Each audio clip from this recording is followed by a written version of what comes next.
बहू, ओ बहू, अरे कहाँ मर गई? कमला ने आवाज लगाई। वो अभी सारा काम निपटाने के बाद नहाने के लिए गई थी और सास की हर 2 मिनट में ऐसी आवाज सुनने की अब उसकी आदत हो चुकी थी। जरा सी नजरों के सामने से हटी कि सास चिल्लाना शुरू कर देती। इस बार आवाज कुछ ज्यादा तेज थी। कोई अनहोनी न हो गई हो। उसने जैसे तैसे अपने ऊपर 2 मग पानी डाला और कपड़े पहनकर बाथरूम से दौड़ते हुए सास के कमरे में पहुंची। अरे मरी, तुझसे काम भी ठीक से नहीं होता। कमला देवी फिर चिल्लाई। क्या हुआ माँ जी? उसने डरते डरते पूछा। हुआ क्या है? दिखता नहीं कमबख्ती मेरे कमरे में पानी पड़ा है। आज पोछा नहीं लगाया था क्या? अभी कहीं मैं गिर जाती तो मेरी हड्डी पसली टूट जाती। कमला देवी ने चिल्लाकर कहा। लगाया तो था माँ जी, उसने धीरे से कहा। तो ये कहाँ से आ गया है? भगवान, मेरी तो किस्मत ही फूटी है जो ऐसी लड़की पर मेरा बेटा लट्टू हो गया। न जाने कहाँ से बड़े बड़े घरों से उसके लिए रिश्ते आ रहे थे। अच्छा अब चल जल्दी से इसे साफ कर दे, सास ने चिल्लाते हुए कहा। उसको पता था कि नहाने जाने से पहले ही उसने पूरा घर साफ किया और ये पानी जानबूझकर उसकी सास ने ही उसे तंग करने और ताने सुनाने के लिए गिराया है। फिर भी उसने बिना कुछ बोले गिरे पानी को साफ कर दिया और अपने कमरे में आकर थोड़ा आराम करने बैठ गई और सोचने लगी सास की चिल्लाहट अब कौन से काम के लिए बुलाने वाली होगी। उसके लिए ये कोई आज की बात नहीं थी। जब से वो शादी करके इस घर में आई थी उसके पति के ऑफिस जाते ही ये रोज का नियम था। आज किसी बात पर कल किसी बात पर, बस उसकी सास को एक बहाना चाहिए था।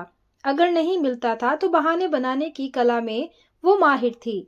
इस रोज रोज की चिकचिक से अक्सर वो तंग आ जाती थी, पर कुछ पति के प्यार, कुछ सास की उम्र और कुछ घर की नई बहू होने की वजह से सब बर्दाश्त कर रही थी। उसे खुद की समझ नहीं आ रहा था कि उसके खुद के वजूद में इतना परिवर्तन कब और कैसे आया। उसको यह भी याद नहीं था कि अब उसके अपने घर में उसकी माँ या पिता ने कभी उससे ऐसे सुर में बात की हो। अपने कॉलेज और स्कूल के समय तो बिंदास लड़कियों में से एक थी। पूरे स्कूल या कॉलेज में कभी भी किसी के साथ कोई गलत बात होती थी तो वो लड़ने के लिए सबसे आगे खड़ी मिलती थी। किसी के भी हक के लिए वो पूरे सिस्टम से लड़ जाती थी, पर आज अपने ही खिलाफ हो रहे अन्याय को चुपचाप सह रही थी। सोचती थी, क्या यही शादी के मायने होते हैं?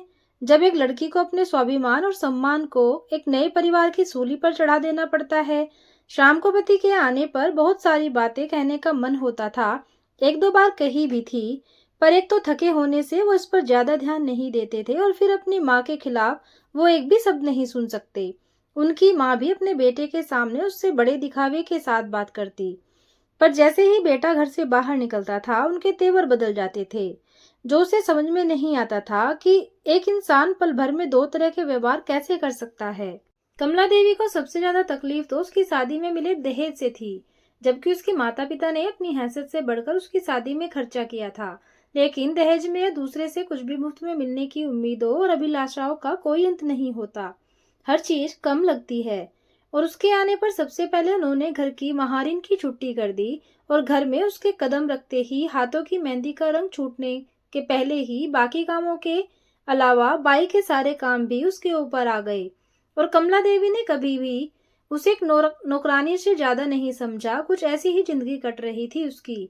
रोज कोई नया बखेड़ा होता था और वो रोज शांति पूर्वक उन्हें संभालने की कोशिश करते हुए सोचती थी कि जल्दी ही उसे अपने पति और सास के साथ बैठकर शांति से इसका हल निकालना पड़ेगा। पर बस रोज की ऐसी दिनचर्या में सबके साथ बैठकर बात करने का समय नहीं मिल पा रहा था।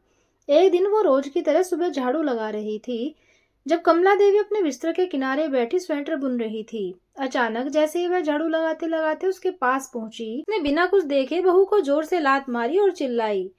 अरे कुछ अकल भी है या घास चढ़ने गई है? जब मैं कुछ कर रही होती हूँ तभी तुझे काम सूझता है। अभी ही मेरी कमरे में झाड़ू लगानी थी तुझे। क्या तुझे नहीं पता कि मुझे धूल से कितनी एलर्जी है?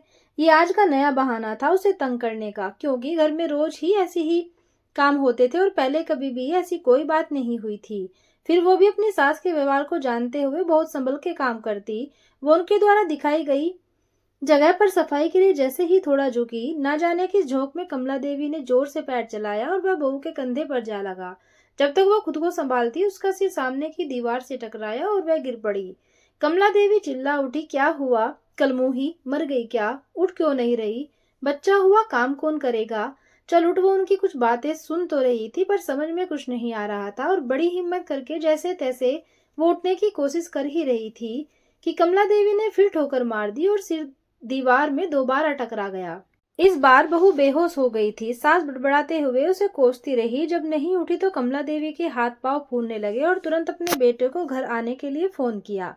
पति उसे तुरंत हॉस्पिटल ले गया तो कमला देवी भी साथ साथ आई और एडमिशन कराने के समय भी बड़बड़ाए जा रही थी।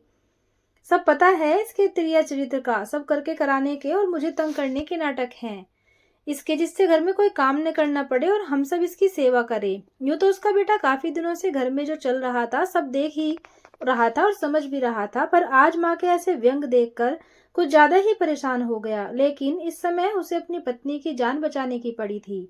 डॉक्टर के तमाम कोशिशों के बावजूद सिर के अंदर कोई नस फट जाने से पहले तो कुछ दिन कोमा में रही और अगले एक ही सप्ताह में उसने दुनिया भी छोड़ दी।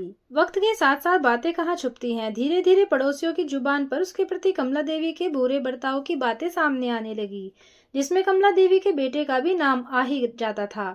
और जब उसको लेकर बातें कुछ ज्यादा बढ़ने लगी तो उसने तंग आकर एक दिन कमला देवी के इकलौते बेटे ने पंखे से लटक कर सुसाइड कर ली। अब पूरे घर में दिन भर सन्नाटा रहता था। कमला देवी कुछ दिनों तक लोगों को दिखाई पड़ती रही और अक्सर घर के अंदर से उनकी आवाजें सुनाई पड़ती थी।